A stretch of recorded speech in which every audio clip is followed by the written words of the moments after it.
రామగుండం సింగరేణి సంస్థ బొగ్గు గని కార్మికుల ఆందోళనకు దిగారు. గనిలో విధులు నిర్వహించే స్వప్న అనే మహిళా కార్మికురాలు తోటి మహిళా కార్మికులను అధికారులను అవమానపరిచే విధంగా వ్యవహరిస్తుందని ఆగ్రహం వ్యక్తం చేశారు. గని అధికారులతో వ్యవహరించే తీరుతో ఇబ్బందులు పడుతున్నారని అన్నారు. గని మేనేజర్ కార్యాలయం ఎదుట బైఠాయించి నినాదాలు చేశారు. ఎమ్మెల్యే పేరు చెబుతూ అందరినీ బెదిరిస్తోందని, ఆమెపై చర్యలు తీసుకోవాలని డిమాండ్ చేశారు సింగరేణి కార్మికులు.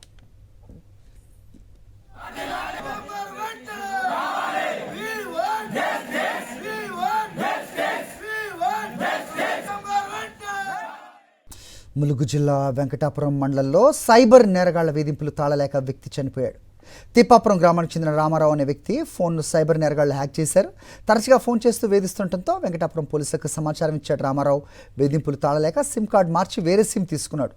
ఆ నెంబర్ కూడా తెలుసుకుని మళ్లీ వేధింపులు మొదలుపెట్టారు సైబర్ నేరగాళ్లు. దీంతో వేధింపులు తట్టుకోలేక మనస్తాపంతో పురుగుల మందు తాగి ఆత్మహత్య చేసుకున్నాడు రామారావు.